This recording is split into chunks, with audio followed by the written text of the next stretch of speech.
à l'heure, Philippe Moreau-Chevrolet comparait Emmanuel Macron à Jacques Chirac. Est-ce que c'est aussi votre sentiment ?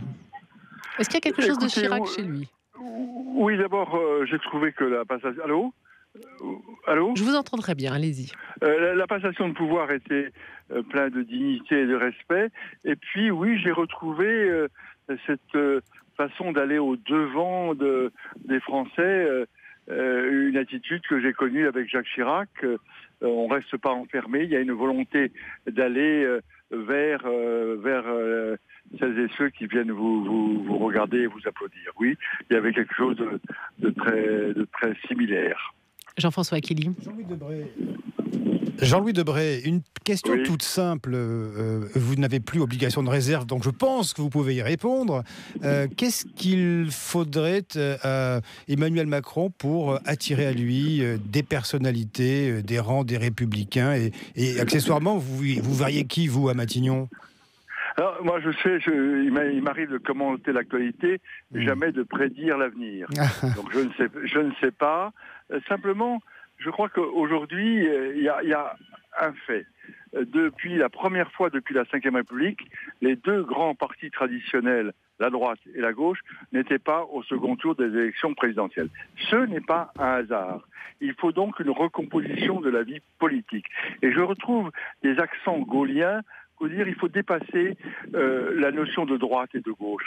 Et je dois vous dire très sincèrement que je ne comprends pas celles et ceux qui s'engagent dans les élections législatives en disant on veut notre revanche et on cherche une cohabitation. La logique des institutions de la Ve République, ce n'est pas la cohabitation. Les Français, dans l'élection majeure, qui est l'élection présidentielle, ont fait confiance à un homme nouveau. Eh bien, essayons de soutenir cette confiance, car ce qui est en jeu, c'est l'avenir de la France et non pas l'avenir des partis politiques traditionnels dont on sait ils n'ont plus les bons logiciels. Est-ce que pour vous, c'est un style nouveau, un homme nouveau réellement qui s'installe à l'Élysée ? Je crois que profondément, les Français voulaient un changement de génération, changement d'homme, et il y a là un visage nouveau et qui rentre dans le cercle présidentiel. Eh bien, je crois que peut-être nous serons déçus, je ne sais pas, mais en tous les cas, moi je lui fais confiance et essayons de donner une nouvelle image de la politique, une politique qui dépasse les clivages droite-gauche qui sont hérités du 19e siècle et une image politique qui est de regarder les problèmes en face et non pas de se préoccuper de la popote des petits partis politiques qui sont complètement désavoués. Jean-François Killy. Jean-Louis Debré, ce que vous dites est plein de sagesse. Alors, est-ce que vous conseilleriez, vous, à telle ou telle personnalité, alors on cite régulièrement le maire du Havre, Édouard Philippe et autres, de prendre carrément leur carte à En Marche pour essayer autre chose, plutôt que de rester arc-boutés sur d'anciennes familles politiques ? C'est pas forcément de prendre leur carte. D'accord. Mais a priori, c'est un tempérament français d'être toujours procureur. On est toujours tous pour ce qui est contre et contre tout ce qui est pour. Eh bien, pour une fois, essayons de positiver. Nous avons traversé des périodes difficiles.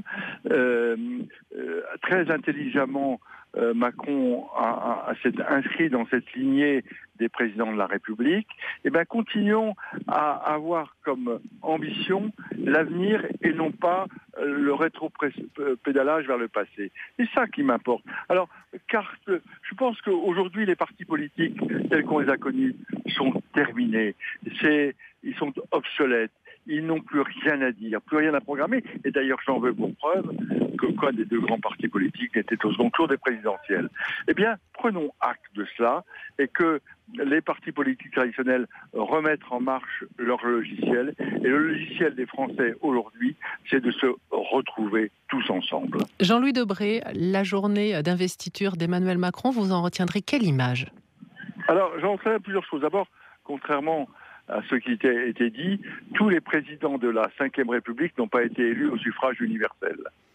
Puisque le général de Gaulle, en 1900, 59 a été élu par un collège électoral spécial. Et c'est simplement à partir de 1965 que les présidents ont été élus au suffrage universel.